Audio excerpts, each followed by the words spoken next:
Hello students, आज class 12 chemistry में जो चैप्टर है इलेक्ट्रोकेमिस्ट्री, उसमें जितना भी इंपॉर्टेंट क्वेश्चन है वो सभी क्वेश्चन को आज सॉल्व करेंगे। तो स्टूडेंट, आपको पता ही होगा, जैसे पिछले साल जो क्वेश्चन हम बोले थे उस टाइप से आप तैयारी कीजिए। जिस प्रकार पिछले साल स्टूडेंट सब 95 प्लस किया था, इस बार आपका भी होगा 95 प्लस। बस हम आपको जितना बोल रहे हैं स्टूडेंट उसको जरूर कंप्लीट कीजिएगा। और जितना भी इसमें हम क्वेश्चन अभी आपको सॉल्व कराएंगे ऑब्जेक्टिव का इलेक्ट्रोकेमिस्ट्री में, वो सारे क्वेश्चन को आप अच्छे से रिपीट कर लीजिएगा, क्योंकि सारा क्वेश्चन एग्जाम में पूछा हुआ है। इसी टाइप का क्वेश्चन आपका एग्जाम में आएगा और हम आपको ये 100% लिख के कह सकते हैं कि यहाँ से एक भी क्वेश्चन आपका बाहर नहीं होगा स्टूडेंट। ये बात आप ध्यान में रखिएगा। आज हम आपको लगभग 35 क्वेश्चन कराएंगे ना, इसमें से एक भी मतलब इसी में से आपका क्वेश्चन मैच करेगा। इससे एक्स्ट्रा कुछ बाहर वो पूछ नहीं सकता है, चाहे वो जैक बोर्ड हो या बिहार बोर्ड हो। इसलिए आप अच्छे से वीडियो को देखिएगा। जिस क्वेश्चन का आप आंसर जानते हैं उसको कमेंट करके जरूर बताइएगा, और जिसका आप नहीं जानते हैं उसका स्क्रीनशॉट ले लीजिएगा। तो चलिए, ज़्यादा टाइम वेस्ट नहीं करेंगे, अब हम लोग स्टार्ट करते हैं। देखिए स्टूडेंट, पहला क्वेश्चन क्या लिखा है कि सोडियम क्लोराइड के जलीय घोल का विद्युत विच्छेदन कराने पर धनोद एवं ऋणोद प्राप्त प्रतिफल है।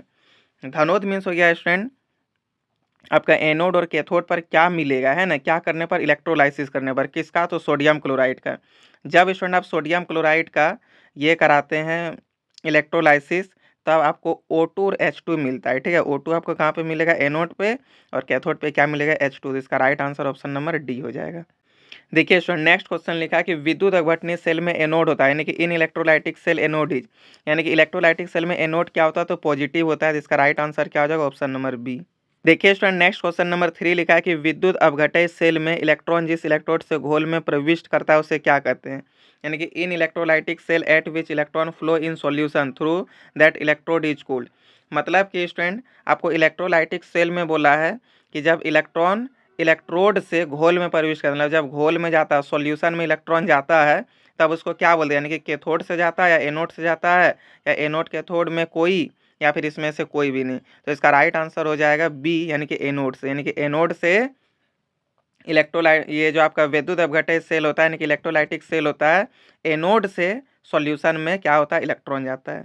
और क्वेश्चन नंबर 4 लिखा है कि चालकता की इकाई होती है। यहाँ तो आपसे डायरेक्ट पूछ दिया है SI यूनिट। तो चालकता मीन्स कंडक्टिविटी का आपको SI यूनिट बताना है। क्या होता है? पर ओम पर सेंटीमीटर, यानी कि ऑप्शन नंबर सी इसका राइट हो जाएगा।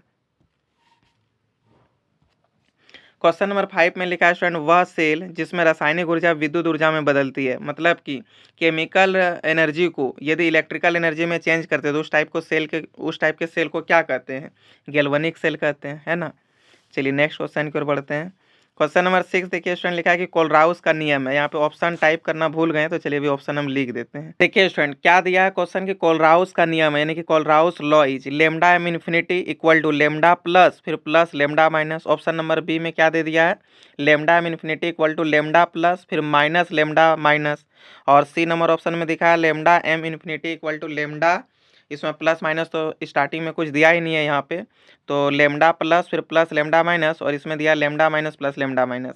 तो स्टूडेंट आपको पता होगा कि लेमडा में इन्फिनिटी जो है सो लेमडा प्लस और लेमडा माइनस में टूटता है, यानी कि इसका right answer option number A हो जाएगा। देखिए स्टूडेंट, नेक्स्ट क्वेश्चन लिखा है कि विद्युत अपघटनीय चालकता मापक है, यानी कि इलेक्ट्रोलाइटिक कंडक्टिविटी इसके लिए।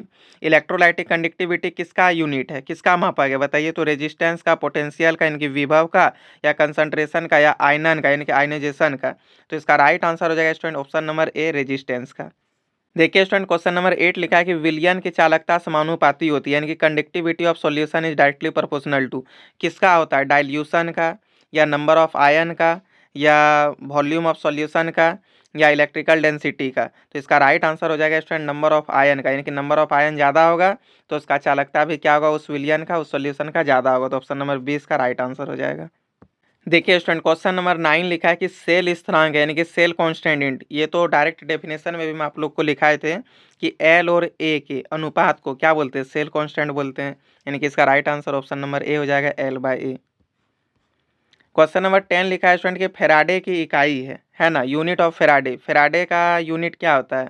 एम्पियर, या कूलाम, या कूलाम पर मोल, या कूलाम पर सेकेंड।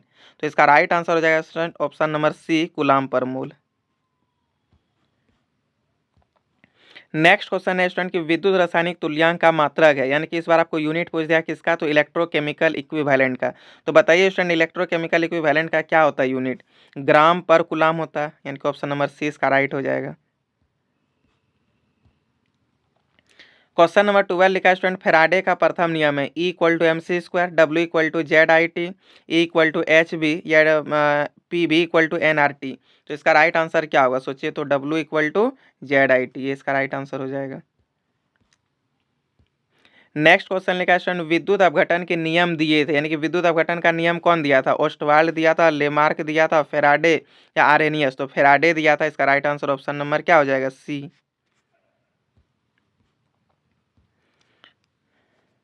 देखिए स्टूडेंट, नेक्स्ट क्वेश्चन लिखा है कि विशिष्ट प्रतिरोध की इकाई होती है, यानी कि unit of specific resistance ohm centimetre होता है, इसका राइट आंसर क्या हो जाएगा? ऑप्शन नंबर सी।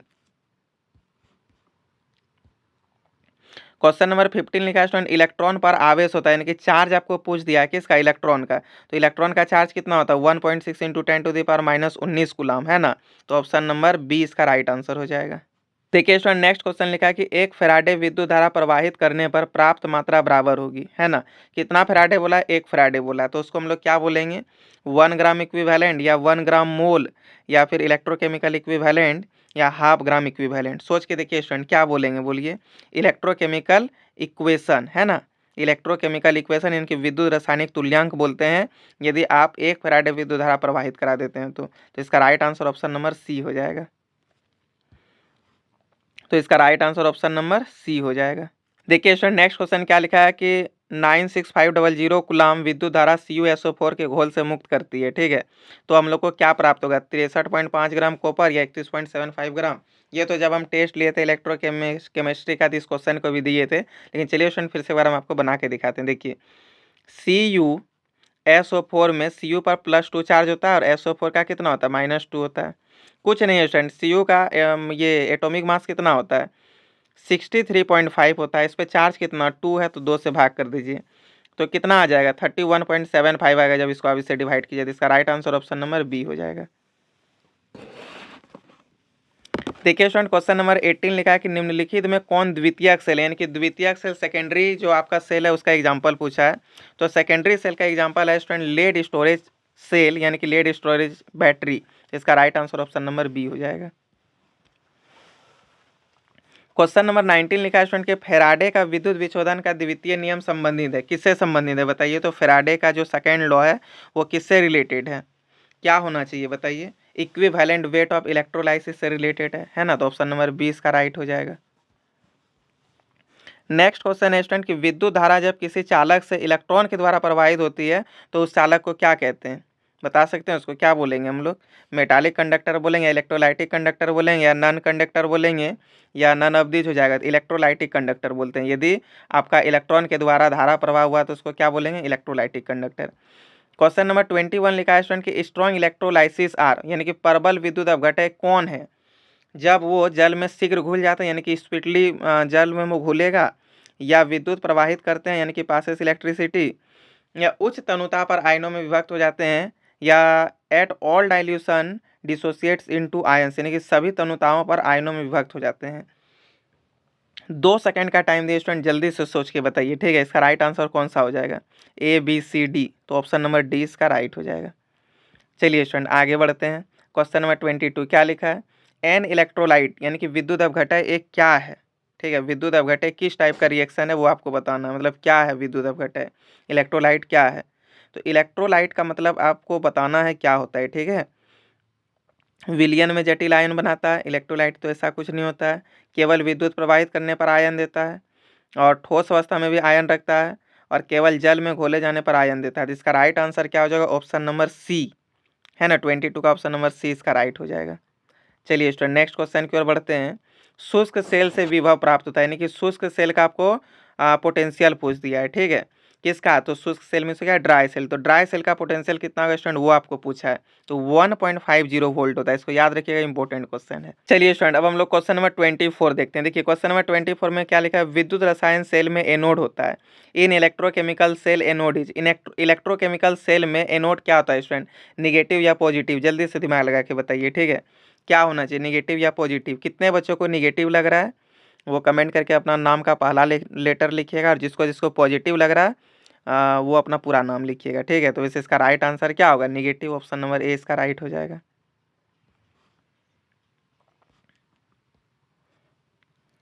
देखिए स्टूडेंट क्वेश्चन नंबर 25 लिखा है कि 1 फैराडे के बराबर होता है, ठीक है। 1 फैराडे में कितना होता है 96500 कूलम। ऑप्शन नंबर डी इसका राइट हो जाएगा। क्वेश्चन नंबर 26 लिखा है स्टूडेंट, जब लेड संचय सेल को चार्ज किया जाता है तो निम्नलिखित में क्या होता है। लेड डाइऑक्साइड घुलता है, या H2SO4 पुनः उत्पन्न होता है, या लेड इलेक्ट्रोड के ऊपर लेड सल्फेट का परत जम जाता है, या गंधकाम्ल का सांद्रण घट जाता है। तो H2SO4 पुनः उत्पन्न होता है ना। H2SO4 क्या होता है, फिर से आ जाता है। तो इसका right answer option number B हो जाएगा। देखिए स्टूडेंट नेक्स्ट क्वेश्चन जो है 27 नंबर, वो क्या लिखा है कि निम्नलिखित अभिक्रियाओं के लिए मानक इलेक्ट्रोड विभव का मान 25 डिग्री सेल्सियस पर दे दिया है, ठीक है। और ये आपका रिएक्शन दिया हुआ है, और इसमें आपको क्या पूछा है, तो इसका ईएमएफ पूछा है। ईएमएफ बराबर फॉर्मूला क्या होता है स्टूडेंट, सोच के देखिए। तो ईएमएफ इक्वल टू फॉर्मूला हो जाएगा E naught higher minus E naught lower, है ना। तो हाइयर इसमें कौन है, ज़्यादा मान आपको इसमें किसका नज़र आ रहा है, सोच के देखिए। तो ज़्यादा जो वैल्यू है ये वाला दिए, ई हाइयर हो जाएगा, और ये माइनस में तो ये ई लोअर हो जाएगा। तो फॉर्मूला ईएमएफ का क्या होता है, ई हाइयर माइनस ई लोअर, यही ना होता है। देखिए स्टूडेंट फॉर्मूला ईएमएफ का क्या होता है, ई हाइयर माइनस ई लोअर, ठीक है। ई हाइयर क्या है, ये प्लस में है और ये माइनस में है, तो प्लस वाला को हाइयर बोलते हैं और माइनस वाला को लोअर बोलते हैं। तो प्लस में आपको दे दिया है 0.80, और ई लोअर आपका कितना हो जाएगा, तो माइनस 0.14। लेकिन फॉर्मूला क्या होता है, ई हाइयर माइनस, तो एक माइनस यहाँ भी देना है और वैल्यू भी इसका माइनस, तो माइनस 0.14 हो जाएगा। अब यहाँ से स्टूडेंट 0.80 और ये माइनस माइनस मिलकर प्लस हो जाएगा 0.14, दोनों को ऐड कीजिएगा तो 0.94 वोल्ट आएगा। तो इसका जो राइट आंसर है स्टूडेंट वो ऑप्शन नंबर डी हो जाएगा। देखिए स्टूडेंट क्वेश्चन नंबर 28 में लिखा है कि हाइड्रोजन ऑक्सीजन सेल निम्नलिखित में से किस तरह का सेल है, ठीक है। हाइड्रोजन ऑक्सीजन सेल का आपको पूछ दिया कि वो किस टाइप का सेल है, वो आपसे पूछा है।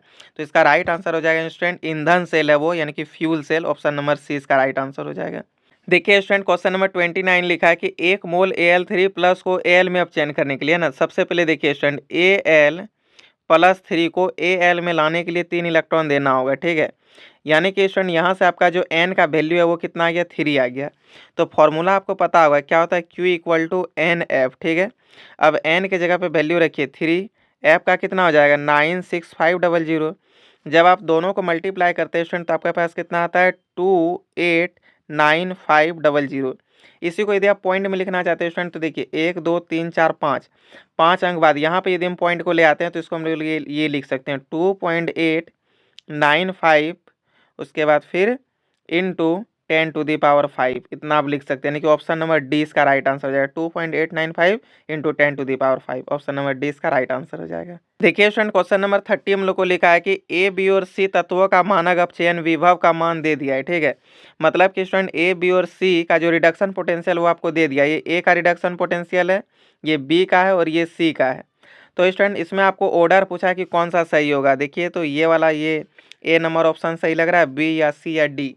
तो देखिए स्टूडेंट हम इसमें आपको बताते हैं, रिडक्शन पोटेंशियल जो है स्टूडेंट जो माइनस में होगा, है ना, जो माइनस में होगा वो आपका सबसे पहले आएगा। जितना बड़ा वैल्यू माइनस में आएगा वो सबसे पहले आएगा। तो इसमें सबसे बड़ा माइनस में वैल्यू है ये वाला, यानी कि ये सबसे छोटा वैल्यू है ना। माइनस में यदि ये सबसे बड़ा, इसका मतलब ये सबसे छोटा वैल्यू हो गया।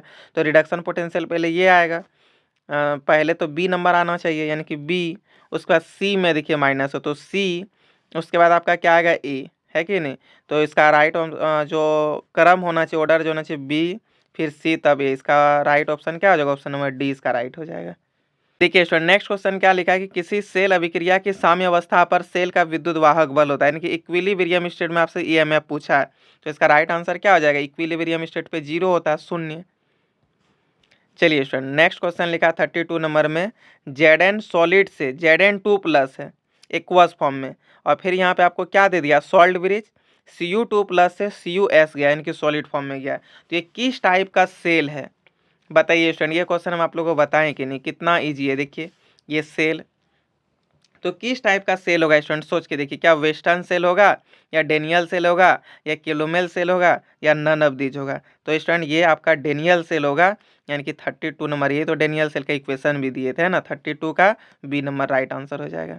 चलिए स्टूडेंट, अब हम लोग नेक्स्ट क्वेश्चन की ओर बढ़ते हैं। नेक्स्ट क्वेश्चन यानी कि 33, और 33 नंबर क्वेश्चन लिखा है स्टूडेंट कि निम्नलिखित में कौन सी धातु अम्ल के साथ अभिक्रिया करके हाइड्रोजन मुक्त नहीं करती है। तो आयरन, जिंक, कॉपर, मैग्नीशियम में कौन सा सही होगा, सोच के देखिए। तो कॉपर राइट होगा, है ना, ये आपका हाइड्रोजन गैस मुक्त नहीं करेगा। और आज का लास्ट क्वेश्चन है स्टूडेंट कि गैल्वेनिक सेल में एनोड होता है, ठीक है। तो गैल्वेनिक सेल में जो एनोड होता है स्टूडेंट, वो आपका क्या होता है, निगेटिव होता है, निगेटिव इलेक्ट्रोड होता है, जिसका राइट आंसर हो जाएगा ऑप्शन नंबर ए। देखिए स्टूडेंट, ये जितना भी क्वेश्चन था ये मोस्ट डेंजरस इंपॉर्टेंट क्वेश्चन है, ये सब आपके एग्जाम के लिए बहुत ही ज़्यादा इंपॉर्टेंट है। और इसी में से कोई ना कोई क्वेश्चन आपका एग्जाम में आएगा, इससे बाहर कुछ भी नहीं होगा।